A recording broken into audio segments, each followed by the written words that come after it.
Hey guys, Brian delivers you the goods here, returning to you this late morning for we're probably gonna go into afternoon time when this video comes out for Northlane's new EP, Mirror's Edge, that I got a chance to listen to for myself to see what I was gonna think of this record overall. So I'm gonna discuss what I listened to for this 6-track EP for Northlane Mirror's Edge and let you know my thoughts on this record as a whole. So let's dive into this 6-track EP review. Now it starts with the opening intro track, which is Mirror's Edge, only 56 seconds. It goes into the next song after Image, which we've heard this song before, which is one of their best songs, in my opinion, one of their best songs off this record. This 6-track EP. So pretty much this is a 5 out of 5 for the intro track. Personally, I really dig it. After Image is probably my favorite. I really like Ian Kenny's vocals. It really shines in this track, along with Marcus Bridges' clean vocals too from time to time. And there's some scream moments to this track, with Marcus Bridges' screaming vocals sounding pretty outstanding. So this is a 5 out of 5, and I did review this song I think last month sometime.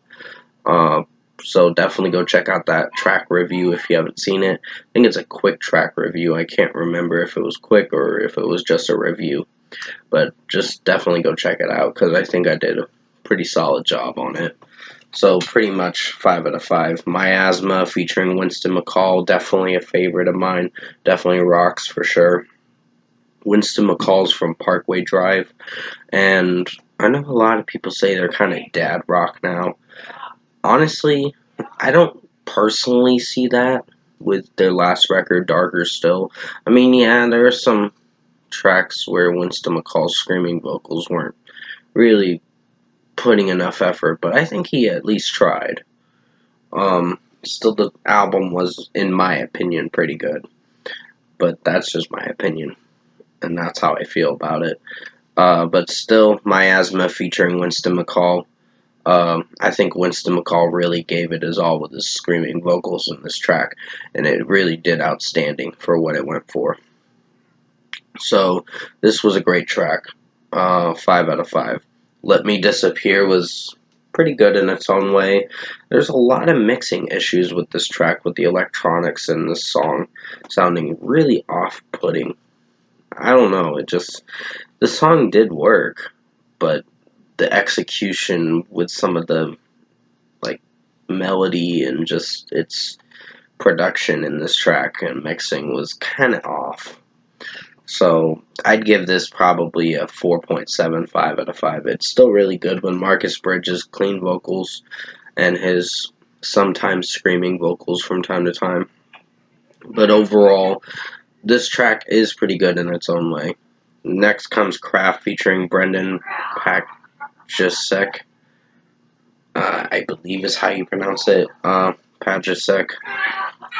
I think that's how you officially pronounce it, Pajacek. So this one was a pretty good song in its own way. Still a few mixing issues, and just some of the track, it feels alright for what it goes for, so this is a 4.75 out of 5. And then we get to the closing track, which was the first single for this record, Dante. Great song. I really like Marcus Bridges' vocals in this track, and it really did outstanding. And I'm sorry about the background noise. My nephew and my sister, my nephew's getting a little loud, so please forgive that. But still, great song Dante is, and I really enjoyed this track for what it went for. So this is a 5 out of 5. It is like almost 6 minutes of a track, but it did pretty good for what it went for, and the execution was spot on good. So 5 out of 5. Overall, production, mixing, and execution wise, I found myself thinking this was really good. This was a really good EP. 2 tracks were my least favorites. Well, they were pretty good, but they had some execution flaws. With the mixing mostly.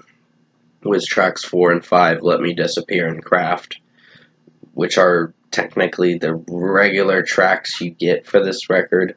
So technically, you only get 3 singles that we've already gotten. So yeah, they may have spoiled this record a bit too much, this EP a bit too much, but hey, it still did pretty good for what it went for its execution. But overall, I think Let Me Disappear had the main electronic issues with its mixing, and I think it could have been tweaked a little better to make it sound more clearer to uh, for its execution, with its mixing sounding more clear and very listenable, because it kind of irritated me a bit. It was like, this is kind of getting a little ear grating. So, it's just the mixing. Still, the track did pretty good for the singing wise of the track. But overall, if I were to give this record a score for this EP, the 6-track EP, I'm going to give it a 9.5 out of 10. Pretty amazing EP. I was really impressed with Northlane this time around. They did better with this than Obsidian. Even though Obsidian is a pretty strong record, I think with this one, they really went all out with it. Like, scream-wise and then clean vocal-wise, it still was pretty well executed. So pretty much, yeah, sorry about the background noise. 9.5 out of 10 for Northlane Mirror's Edge for their EP review. For this EP review. I'm sorry, I'm getting sidetracked because my nephew was yelling for a second. And with that being said, thanks for watching this EP review this morning.